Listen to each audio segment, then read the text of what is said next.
자, 오늘 설교는 우리 그림 한 장 먼저 보는 걸로 하겠습니다. 자, 그림 한번 보시죠.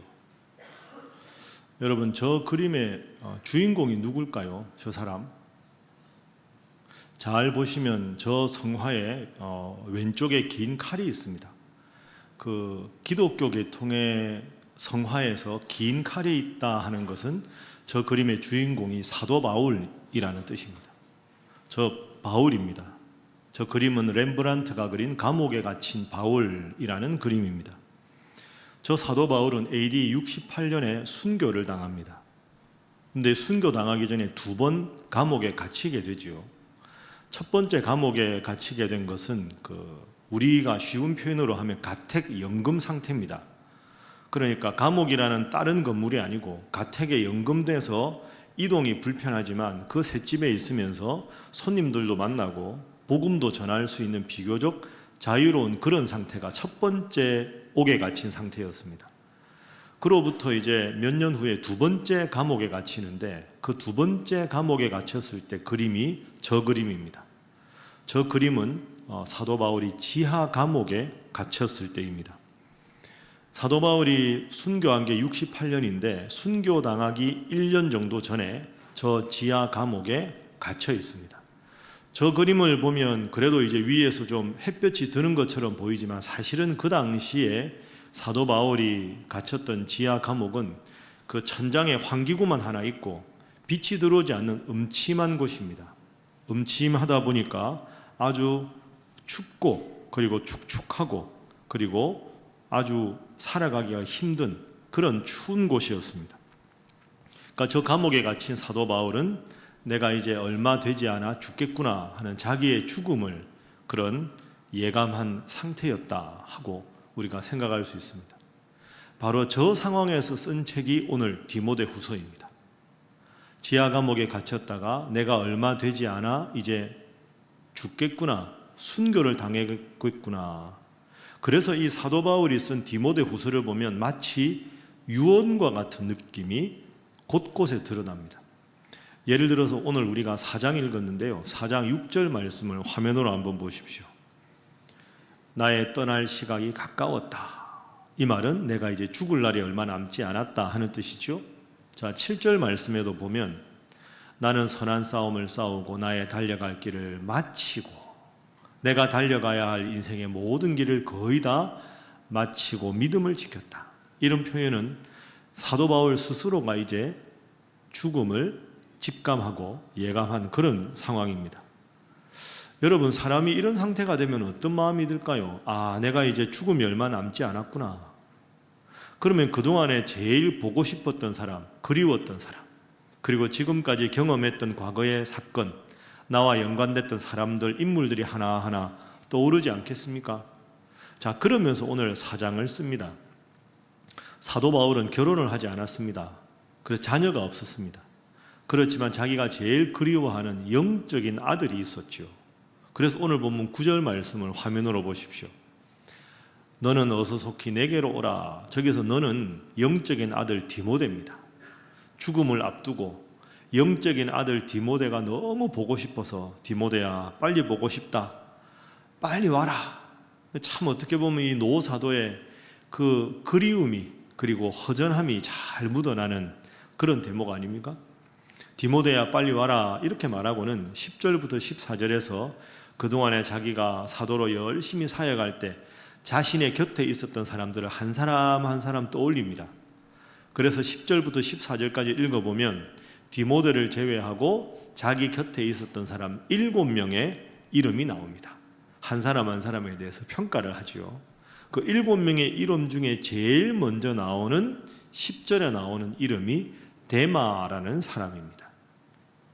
그래서 오늘 이 시간에는 바울의 곁에 있었던 데마라는 인물이 어떤 인물인가 살펴보고 오늘 내 신앙의 모습 그리고 앞으로 우리가 어떻게 신앙생활을 해야 되는가 하는 질문을 본문을 통해서 살펴보겠습니다.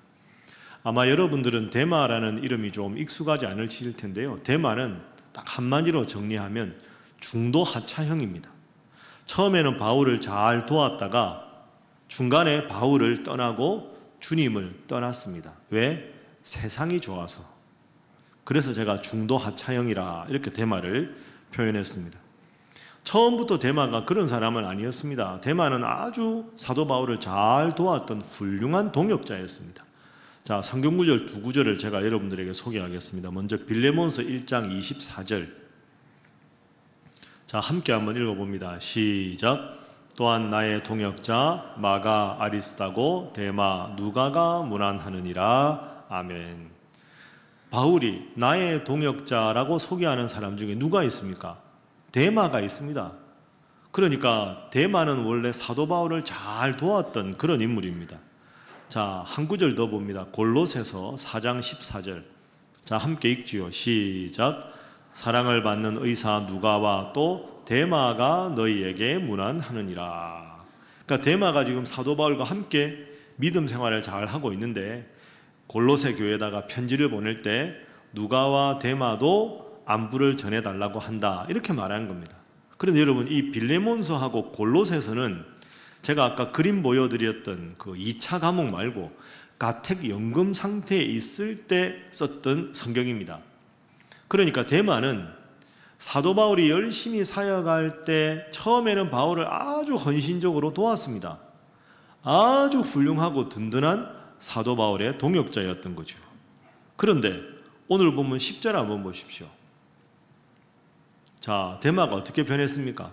데마는 이 세상을 사랑하여 누구를 버리고? 나를 버리고 데살로니가로 가버렸다. 간 이유가 뭐라고 합니까? 세상을 사랑했다. 그러니까 데마는 처음에는 사도 바울 곁에서 열심히 사도 바울을 돕다가 어느 순간 사도 바울 돕는 것보다 세상을 더 즐거워해서 데살로니가로 사도 바울을 떠났다. 주님 믿기를 포기했다. 이런 뜻입니다. 특별히 저기서 세상을 사랑하다 할 때 사랑이라는 단어가 우리가 아는 아가페입니다. 아가페. 아가페는 목숨을 걸고 사랑하는 거죠. 그러니까 그냥 세상에 이제 한번 기웃거려 볼까 이게 아니고요. 주님 사랑하는 그 목숨 건 사랑을 세상을 향한 사랑으로 바꾼 겁니다. 세상의 쾌락, 세상의 탐욕, 그게 완전히 빠져가지고 바울도 아랑곳하지 않고 주님도 완전히 떠나버린 안타까운 지경에 이른 것이 데마라는 인물이었다 하는 거죠.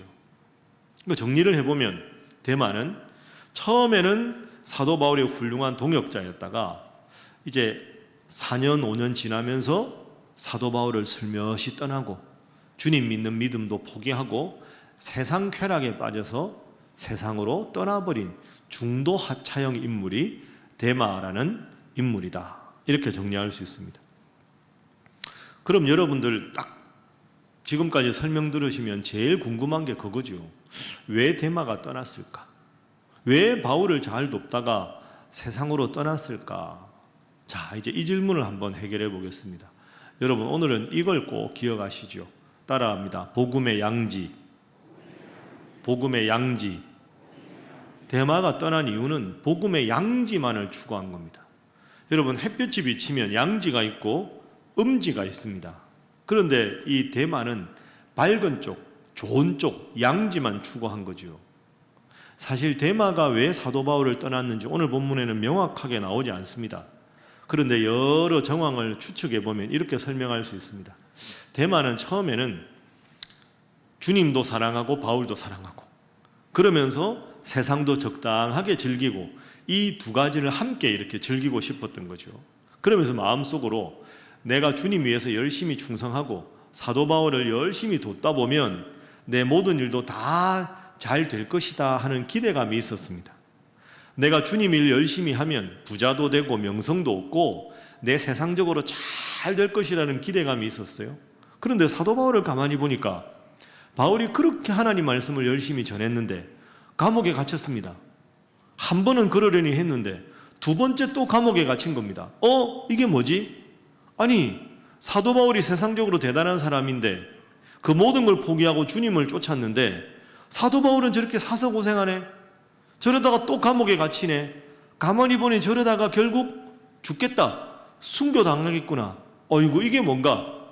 예수 믿으면 복 받을 줄 알았는데 예수 믿고 저렇게 사서 고생하고 감옥에 갇혀서 죽는다면 나는 이런 예수 믿고 싶지 않다. 나는 저런 사도 바울 더 이상 따르고 싶지 않다. 이런 마음이 데마 마음에 슬며시 든 거지요. 그래서 한 주석가가 오늘 본문에 대해서 이렇게 말을 한 겁니다. 제가 말한 대로 대만은 복음의 양지만을 찾아서 따라다닌 사람이다. 여러분, 복음에 양지가 있고 음지가 있다고 말씀드렸는데 양지가 뭘까요? 양지는 이런 겁니다. 예수 믿으면 평안이 오고 기쁨이 찾아오고 부자가 되고 자녀들도 잘 되고 기도 제목마다 턱턱 응답되고 아주 좋고 밝은 면, 이게 복음의 양지입니다. 여러분, 주님 잘 믿으면, 주님이 복을 주시면, 주님이 우리 기도를 들으시면 잘 될 수 있습니다. 성경도 분명히 복에 대해서 많이 이야기합니다. 중요한 게 뭐냐 하면 복음에는 양지만 있는 게 아닙니다. 예수님 잘 믿어서 복 받는 건 사실이지만 그것이 복음의 전부는 아니지요. 복음에는 양지도 있지만 음지도 있습니다. 오늘 본문의 사도 바울처럼 주님 이름 열심히 전했는데 그러다가 두들겨 맞기도 하고 배가 난파되기도 하고 굶주리기도 하고 감옥에 갇히기도 하고 핍박당하기도 하고 이렇게 주님 때문에 힘들고 어려운 음지와 같은 삶도 살아갈 수 있는데 이 두 가지가 합해서 복음인데 데마라는 사람은 아니 예수 믿으면 잘 돼야지, 바울을 따라다니면 내가 복을 받아야지, 이런 양지만 추구한 거죠. 근데 그 양지만 추구했는데 복음의 슬며시 음지가 자기 눈에 들어오기 시작하니까 아이고 이거 큰일 났다. 이런 음지를 주는 하나님이라면, 이런 음지가 사도 바울의 삶인데 내 삶에도 이런 음지가 스며든다면 나는 더 이상 예수님 믿지 않겠다, 이런 생각을 하고 사도 바울을 떠나버린 겁니다. 그래서 여러분, 오늘 본문은 우리에게 이런 질문을 하는 겁니다. 나는 지금 어떠한가? 나는 지금 데마처럼 복음의 양지만을 추구하고 있지는 않은가? 축복은 좋은데 헌신은 싫고, 행복은 좋은데 사명은 부담스럽고, 교회가 주는 혜택은 감사한데 내가 직접 섬기기는 싫고, 그러면서 헌신은 하지 않고 저 멀리 한 발자국 떨어져서 교회에 대해서, 신앙에 대해서 이러쿵 저러쿵 비판하거나 비난만 한다면 어느덧 우리도, 나 자신도 나도 모르게 데마처럼 변해가고 있다, 이렇게 우리가 말할 수가 있습니다. 여러분 꼭 기억하십시오. 복음은 통합적인 겁니다. 복음은 온전한 거지요. 양지도 있고 음지도 있습니다. 양지만 추구하는 신앙은 성숙한 신앙이라고 보기 힘듭니다. 그건 마치 어린아이들이 내가 좋아하는 음식만 먹겠다 하고 편식하는 것과 다를 바가 없습니다. 사랑하는 우리 신일교회 성도 여러분, 여러분은 늘 성경을 두루두루 읽으시고 믿음 생활에도 양지와 음지가 있음을 꼭 기억하고 주님 잘 믿으면 복을 얻을 때 때로는 주님 때문에 고생도 당하고 힘든 일도 당하는 이런 것이 복음의 온전한 영역이다 하고 여기시고 온전한 복음을 믿고 성숙한 신앙인으로 살아가는 신일의 모든 성도들이 되시기를 주님 이름으로 축복합니다. 자, 우리 옆에 분들과 인사 한번 하겠습니다. 온전한 복음을 추구하시기 바랍니다. 자, 한 번 더 할까요? 성숙한 신앙인이 되시기 바랍니다. 여러분 참 이게 쉽지 않습니다. 사람은 다 좋은 것만 자꾸 갖고 싶어 하죠. 성숙하고 온전한 신앙인이 되어야 합니다. 그래서 본문이 우리에게 이런 요구를 하는 거죠. 때로 믿음 생활하는 게 힘들어도 즐겁게 십자가를 지는 것이 필요하다. 한번 따라해 보실까요? 힘들어도 즐겁게 십자가를 지자. 여러분 믿습니까? 안 힘든 일이 어디 있습니까? 힘들어야 보람도 있고 힘들어야 즐거움도 있지요. 하나도 힘든 일은 안 하고 무조건 좋은 것만 얻으려고 하는 건 놀부 신부 아닙니까? 도둑놈 신부 아닙니까? 세상에 그런 일은 별로 없습니다. 우리가 주님 잘 믿다 보면 세상에서 부딪히는 일도 많습니다. 직장 생활하는 분들 참 그런 고충이 있지 않습니까? 회식하러 갔는데 다들 술 한 잔씩 하는데 내가 교회 다니는 줄 아는데 마시자니 불편하고 안 마시자니 먹고 싶고 고개 끄덕이시면 안 됩니다, 지금. 그죠? 이런 문제가 늘 부딪히지 않습니까? 다 같이 기분 나쁜 일에서 화를 내도 다른 사람 놔두고 당신은 예수 믿는데 그렇게 화내냐고. 평상시에는 안 그러다가 꼭 그럴 때만 예수 믿는 사람이라고. 이럴 때 참 쉽지가 않습니다. 예수 믿고 세상에 살아간다는 것이 좋은 일이지만 때로는 불가피하게 부딪히는 힘든 일도 있다 하는 거죠. 자, 기독교인이기 때문에 내가 뭐가 달라야 한다는 부담감, 이걸 안고 우리가 어떻게 신앙생활을 해야 되는가, 이게 참 쉽지가 않습니다. 여러분 아시는 대로 제가 이제 지금은 겨울방학이지만 늘 금요일날 오후에 신학교에 가서 강의를 합니다. 그러면 이제 학기에 따라서 이제 금요일 오후 가서 한 과목을 하기도 하고 두 과목을 하기도 합니다. 제가 목회하는 거 학생들이 다 알지 않습니까? 그리고 교수였다는 것도 알고 있지요. 항상 학생들이 이렇게 쉬는 시간에 아니면 수업 끝나고 저하고 이제 엘리베이터 타고 집에 올 때 전철역 가까우면 제가 데려다 주거든요. 그럼 학생들이 늘 묻는 질문이 있습니다. 두 가지인데요. 첫 번째 질문 이겁니다. 교수님, 목회가 힘듭니까? 교수가 힘듭니까? 그럼 제가 뭐라고 할까요? 목회가 더 힘들지. 훨씬 힘들어. 왜 힘드나요? 묻습니다. 그러니까 학생들이니까 관심이 많잖아요. 왜 목회가 힘들어요? 야, 생각을 해봐. 수업은 학생들이 계속 바뀌잖아. 나는 강의 하나 준비하면 학생들이 계속 바뀌니까 했던 거 또 해도 돼. 그리고 새로운 자료만 보강하면 되잖아. 그리고 내 수업은 너희들이 자발적으로 선택한 거지.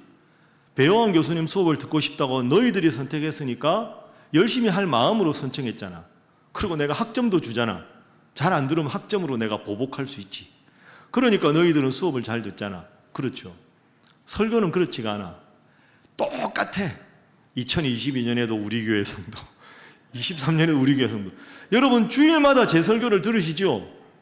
강의는 했던 거 또 할 수 있는데 설교는 또 하면 여러분이 흙빛으로 저 했던 건데 뭐 그렇진 않지만, 그러니까 사실은 목회가 힘든 게요, 설교가 힘든 게 설교자인 저와 설교를 듣는 여러분이 늘 똑같기 때문에 늘 새로운 말씀을 새롭게 준비해야 된다는 것이 사실은 쉽지가 않습니다. 이렇게 질문하면 대답하면 학생들이 고개를 끄덕이거든요. 근데 요즘 애들이 아주 집요합니다. 그럼 그런 줄 알아야지. 또 이런 질문합니다. 교수님, 그럼 왜 목회하세요? 교수 계속 하시지 왜 그거 모르셨어요? 꼭 아주 이렇게 제가 그럽니다. 목회가 힘들어. 근데 목회가 훨씬 더 보람이 있지. 그런 줄 알아야지. 또 묻습니다. 목회 무슨 보람이 있습니까? 여러분, 제가 강의도 하고 설교도 하지요. 쉽게 말하면 강의는 아주 간단하게 말하면 지식을 전달하는 겁니다. 그러니까 새로운 걸 알고 고개를 끄덕일 수는 있지요. 그러나 설교는 지식을 전달하는 게 아니라 하나님의 말씀을 전하는 겁니다. 이건 우리의 영혼을 살리는 일이죠. 그러니까 설교는 사실 제가 설교 준비해서 하는 게 때로는 힘들기도 하지만 제가 하고 싶은 말이 아니라 하나님의 말씀을 전하는 거니까 이 말씀이 여러분의 삶을 변화시키는 걸 보는 것이 목사에게 큰 보람입니다. 제가 예배 끝나고 나면 계단 밑에 가서 여러분들 인사하지 않습니까? 그때 여러분들 간단하게 목례하거나 뭐 악수하거나 이렇게 하는데요. 제가 인사하면서 경험한 거 예를 들면 두 가지 이런 경우가 있었습니다.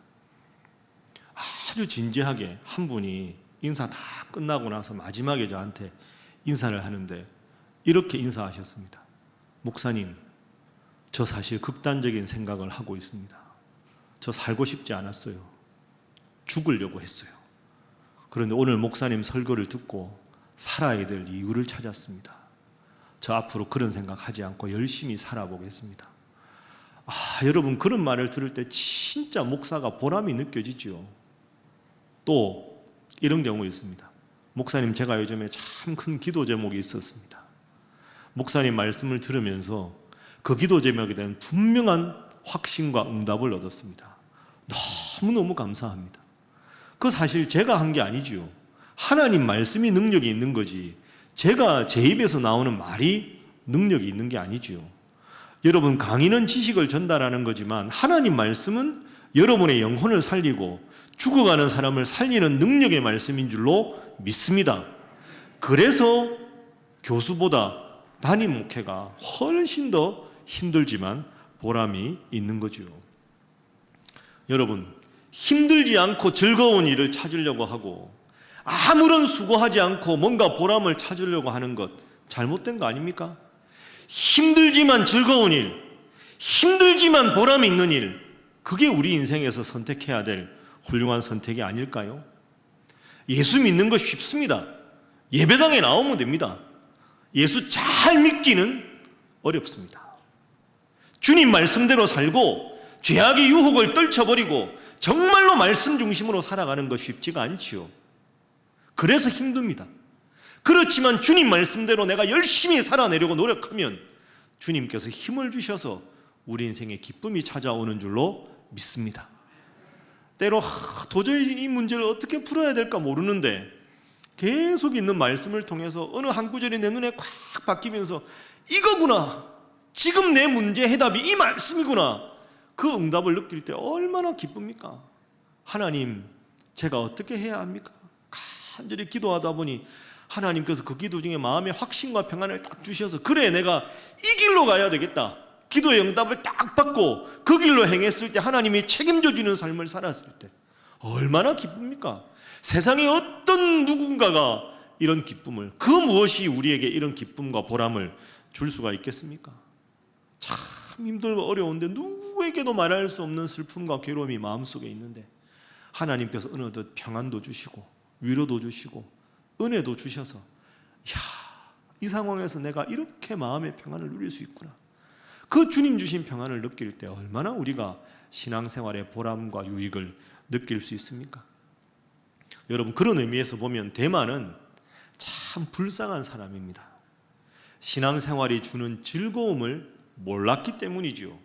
양지만 추구하다가 음지에 있지만 그 음지가 주는 더 큰 위로와 감사와 은혜를 대만은 몰랐습니다. 세상의 쾌락을 쫓아갔습니다. 세상의 쾌락을 쫓아가봐야 인생 죽음으로 끝나는 것 아닙니까? 바울은 고생하고 감옥 속에 있는 것 같지만 저 영원한 천국을 바라보면 주님만이 주실 수 있는 위로와 평안으로 감옥 속에 있으면서도 기쁨과 평안을 노래할 수 있는 이 지고지순한 기쁨과 평안을 대만은 몰랐던 거죠. 그래서 대만은 스스로의 선택으로 떠났지만 지혜로운 선택이라고 말하기가 어렵습니다. 사도 바울을 한번 볼까요? 여러분 잘 아는 사도 바울의 그 고생 이야기 제가 한번 읽어드릴 테니까 고린도후서 11장 말씀 화면 보십시오. 내가 수고를 넘치도록 하고 옥에 갇히기도 더 많이 하고 매도 수없이 맞고 여러 번 죽을 뻔하였으니 유대인들에게 40에서 하나 감한매를 5번 맞았으며 3번 태장으로 맞고 1번 돌로 맞고 3번 파선하고 일주야를 깊은 바다에서 지냈으며 여러 번 여행하면서 강의 위험과 강도의 위험과 동족의 위험과 이방인의 위험과 시내의 위험과 광야의 위험과 바다의 위험과 거짓 형제 중의 위험을 당하고 또 수고하고 애쓰고 여러 번 자지 못하고 줄이고 목마르고 여러 번 굶고 춥고 헐벗었노라. 참 어떻게 한 사람이 이런 큰 고통과 아픔을 겪었을까 하는 느낌이 듭니다. 그런데 이 바울의 고생을 보면 대마나 세상의 관점에서는 참 불쌍한 사람이다, 왜 사서 고생하나 이렇게 말할 수 있죠. 영적인 관점에서 보면, 바울의 관점에서 보면 그렇게 보지 않습니다. 이 고린도서 11장에 이어지는 9절에서 31절에 저런 고생 이야기를 한 다음에 바울이 이렇게 고백합니다. 자, 31절 화면 보시죠. 우리 함께 한번 읽어볼까요? 자, 시작. 주 예수의 아버지 영원히 찬송할 하나님이 내가 거짓말 아니하는 것을 아시느니라. 아멘. 한번 따라해 보시죠. 영원히 찬송할 하나님. 여러분 믿습니까? 여러분 저 고백은 정말 대단한 고백 아닙니까? 방금 제가 읽어드린 그 엄청나고 모진 고통을 누구 때문에 겪었습니까? 하나님 때문에 겪은 것 아닙니까? 하나님 이름 전하다가 저 고통을 겪었는데, 사도 바울은 저 구절을 다 이야기하고 그 바로 밑에서 영원히 찬송할 하나님, 영원히 찬양할 하나님. 도저히 세상 사람들은 이해할 수 없지만 하나님 괜찮습니다. 하나님 괜찮습니다. 제가 하나님 이름 전하다가 고통 좀 당했는데 하나님은 나를 위해서 의의 면류관을 예비하시고 저 천국을 예비하셨는데 이런 고통 다른 사람은 나를 안쓰럽게 보지만 저는 그렇게 생각하지 않습니다. 원망할 하나님이 아니라 영원히 찬양할 하나님이십니다. 이 바울의 이 고백입니다. 여러분, 제일 멋진 사람, 제일 위대한 사람이 어떤 사람일까요? 목숨을 걸어도 아깝지 않는 일을 찾은 사람 아닐까요? 정말 중요한 일을 위해서 목숨까지 버릴 수 있다. 그런 사람 누가 말립니까? 바울이 지금 그런 거죠. 죽어도 좋다. 주님 위해서라면. 이게 바로 바울입니다. 여러분, 우리는 바울이 아닙니다. 우리는 이런 모진 고통을 겪기는 어렵습니다. 그러나 적어도 이건 꼭 생각하십시오. 우리가 지금 세상에 살아가고 있습니다. 기독교인이 세상에 살아가는 이유는 즐기기 위해서가 아닙니다. 잘 생각하십시오. 예수 믿는 사람이 이 세상에 사는 목적은 즐거움이 아니고요, 사명을 감당하기 위해서입니다. 주님 잘 믿는 것이 우리에게 주어진 사명입니다.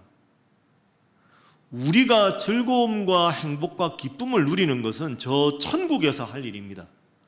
이거 분명히 구분하셔야 합니다. 이 세상에서 예수 믿는 사람들이 사는 이유는 사명 때문이고 즐거움과 행복은 천국에서 누리는 겁니다. 아이고, 그러면 목사님, 이 세상에서 나는 즐거워하면 안 됩니까? 행복하면 안 됩니다. 안 됩니다. 그런 뜻이 아닙니다. 여러분, 가정에서 행복을 누리시고요, 일상에서 기쁨과 즐거움을 추구하십시오. 그거 좋은 겁니다. 하나님 주신 것이니까. 그런데 세상 사람들처럼 이 세상이 다라고 여기고 이 세상이 다기 때문에 온갖 쾌락을 느껴야 되겠다, 그건 잘못이라는 거죠.